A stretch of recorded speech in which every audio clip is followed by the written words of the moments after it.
ನಮಸ್ತೆ. ಇಲ್ಲಿ ನೋಡಿ, ಇವತ್ತು ನಮ್ಮ ಮನೇಲಿ ವಿಶೇಷವಾಗಿ ಮಕ್ಕಳಿಗೆ ಸಮಯ ಕೊಡಬೇಕು, ಮಕ್ಕಳು ಕೇಳಿದ್ದು ಮಾಡಿಕೊಡ್ಬೇಕು ರೆಸಿಪಿ ಅಂದ್ಕೊಂಡು ಗೋಬಿ ಮಂಚೂರಿ ಮಾಡೋಣ ಅಂತ ನಮ್ಮ ಮೇಡಮ್ಮು ನಾವು ಸೇರಿಕೊಂಡು ಇವತ್ತು ಮನೇಲಿ ಮಾಡ್ತಾಯಿದ್ದೀವಿ. ಸಾಸ್ ಕೂಡ ನಾವೇ ರೆಡಿ ಮಾಡ್ತಾಯಿದ್ದೀವಿ. ಟೊಮೊಟೊ, ಈರುಳ್ಳಿ, ಹಸಿಮೆಣ್ಸಿನ್ಕಾಯಿ, ಒಣಮೆಣ್ಸಿನ್ಕಾಯಿ ಹಾಕಿ ಪ್ಯೂರ್ ಸಾಸನ್ನು ನಾವು ರೆಡಿ ಮಾಡ್ತಾಯಿದ್ದೀವಿ. ಹಾಗೆ ನಮ್ಮ ಮನೆ ಮುಂದೆ ಕಾಮನ ಬಿಲ್ಲಿನ ಒಂದು ಛಾಯೆ ಕೂಡ ಇತ್ತು, ಅದನ್ನು ಕೂಡ ನನ್ನ ಮಗಳು ಶೂಟ್ ಮಾಡಿದ್ದಾಳೆ. ಹಾಗೆ ಅದಕ್ಕೆ ಮಿಕ್ಸಿಂಗಿಗೆ ನಾವು ಅಕ್ಕಿ ಹಿಟ್ಟು, ಮೈದಾ ಹಿಟ್ಟು, ಶುಂಠಿ ಬೆಳ್ಳುಳ್ಳಿ ಪೇಸ್ಟು, ಖಾರದ ಪುಡಿ ಮತ್ತು ಕಾರ್ನ್ಫ್ಲೋರನ್ನು ಮಿಕ್ಸ್ ಮಾಡಿಬಿಟ್ಟು ಆ ಒಂದು ಕಂಪ್ಲೀಟ್ ಕೋಟಿಂಗಿಗೋಸ್ಕರ ಗೋಬಿ ಕೋಟಿಂಗಿಗೆ ರೆಡಿ ಮಾಡ್ಕೊಂಡಿದ್ದೀವಿ.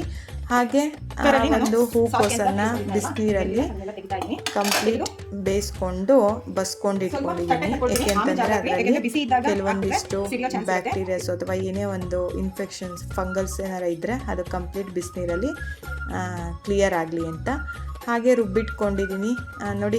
ಅದಕ್ಕೆ ಉಪ್ಪು ಮತ್ತು ಆ ಒಂದು ಸಾಸಿಗೆ ಎಲ್ಲ ಬೇಯಿಸ್ಕೊಂಡಿದ್ವಲ್ಲ ಕುಕ್ಕರಲ್ಲಿ, ಅದಕ್ಕೆ ಸ್ವಲ್ಪ ಸಾಲ್ಟ್ ಮಿಕ್ಸ್ ಮಾಡಿ ಶುಗರನ್ನು ಆ್ಯಡ್ ಮಾಡ್ತಾಯಿದ್ದೀನಿ. ಒಂದು 4 ಸ್ಪೂನು ಶುಗರನ್ನು ಹಾಕ್ತಾಯಿದ್ದೀನಿ. ಯಾಕೆ ಅಂತಂದರೆ ಚಿಲ್ಲಿ ಅದೆಲ್ಲ ಹಾಕಿರೋದ್ರಿಂದ ಖಾರವಾಗಿರುತ್ತೆ, ಮಕ್ಕಳಿಗೆ ಸ್ವಲ್ಪ ಸ್ವೀಟ್ ಆಗಿರಬೇಕಲ್ವಾ, ಹಾಗಾಗಿ ಸ್ವಲ್ಪ ಶುಗರನ್ನು ಕೂಡ ಆ್ಯಡ್ ಮಾಡಿ ಅದನ್ನು ಗ್ರೈಂಡ್ ಮಾಡ್ಕೊಳ್ತಾ ಇದ್ದೀನಿ ಸಾಸ್ ಕನ್ಸಿಸ್ಟೆನ್ಸಿಗೆ. ಸಾಸ್ ರೆಡಿ ಆಗ್ತಾ ಇದೆ, ಮನೆಯಲ್ಲೇ ರೆಡಿ ಮಾಡಿರುವಂತಹ ಸಾಸು. ಈಗ ಅದನ್ನು ಸ್ವಲ್ಪ ಬಿಸಿ ಬಿಡೋಣ. ಅದು ಹಸಿ ವಾಸನೆ ಹೋಗೋ ತನಕ ನೀರಿನ ಅಂಶ ಎಲ್ಲ ಹೀರ್ಕೊಂಡು ಅದು ಗಟ್ಟಿ ಆಗಬೇಕು, ಅಲ್ಲಿ ತನಕ ಕುದೀತಾ ಇರಲಿ. ಹಾಗೆ ಗೋಬಿಗೆ ಒಗ್ಗರಣೆ ಬೇಕಲ್ವ, ಆ ಒಗ್ಗರಣೆಗೋಸ್ಕರ ನಾವು ಈರುಳ್ಳಿ, ಹಸಿಮೆಣ್ಸಿನ್ಕಾಯಿ, ಚಿಕ್ಕದಾಗಿ ಹೆಚ್ಚಿರುವಂಥ ಹಸಿಮೆಣ್ಸಿನ್ಕಾಯಿ, ಈರುಳ್ಳಿ ಜೊತೆಗೆ ಕರಿಬೇವನ್ನು ಹಾಕಿ ಒಂದು ಒಗ್ಗರಣೆಯನ್ನು ರೆಡಿ ಮಾಡ್ಕೊಳ್ತಾ ಇದ್ದೀವಿ.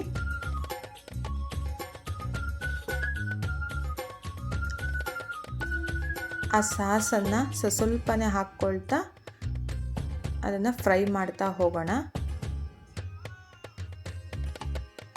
ನಮ್ಗೆ ಎಷ್ಟು ಬೇಕೋ ಅಷ್ಟು ಗೋಬಿ ಕರ್ದಿಟ್ಕೊಂಡಿರ್ತೀವಿ ಅಲ್ವಾ, ಅದಕ್ಕೆ ಎಷ್ಟು ಬೇಕೋ ಅಷ್ಟು ಫ್ರೈಗೆ ಮಿಕ್ಸ್ ಮಾಡ್ಕೊಳ್ತಾ ನಾವು ಹಾಗೆ ಕಾರ್ನ್ಫ್ಲೋರನ್ನು ಸ್ವಲ್ಪ ನೀರಲ್ಲಿ ಮಿಕ್ಸ್ ಮಾಡಿ ಹಾಕ್ತಾ ಇದ್ದೀನಿ.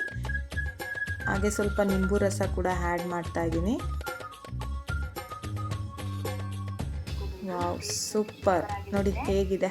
ಮನೆಯಲ್ಲೇ ರೆಡಿಯಾಗಿರುವಂತಹ ಸ್ಪೈಸಿ ಕ್ರಿಸ್ಪಿಯಾಗಿರುವಂತಹ ಗೋಬಿ ಮಂಚೂರಿ ರೆಡಿಯಾಗಿದೆ.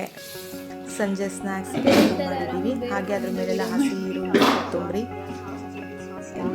ಡೆಕೋರೇಟ್ ಮಾಡಿದ್ದೀವಿ ನೋಡಿ. ಯಾವುದೇ ಕಲರಿಂಗ್ ಇಲ್ಲ, ಜೊತೆಗೆ ನಾವು ಹೊರಗಿನ ಸಾಸು ಕೂಡ ತಂದಿಲ್ಲ. ಮನೆಯಲ್ಲೇ ಈಸಿ ವೇಯಲ್ಲಿ ತಯಾರು ಮಾಡಿರುವಂತಹ ಸಾಸ್, ಹಾಗೆ ಗೋಬಿ ಮಂಚೂರಿ, ಹಾಗೆ ಟೊಮೊಟೊ ಸೂಪ್ ಕೂಡ ನಾವು ರೆಡಿ ಮಾಡಿದ್ದೀವಿ. Thank you. ನೀವೆಲ್ಲ ಲೈಕ್ ಮಾಡಿ, ಶೇರ್ ಮಾಡಿ, ಸಬ್ಸ್ಕ್ರೈಬ್ ಆಗಿ. Thank you so much watch ಮಾಡ್ತಾ ಇರೋದಕ್ಕೆ. Thank you.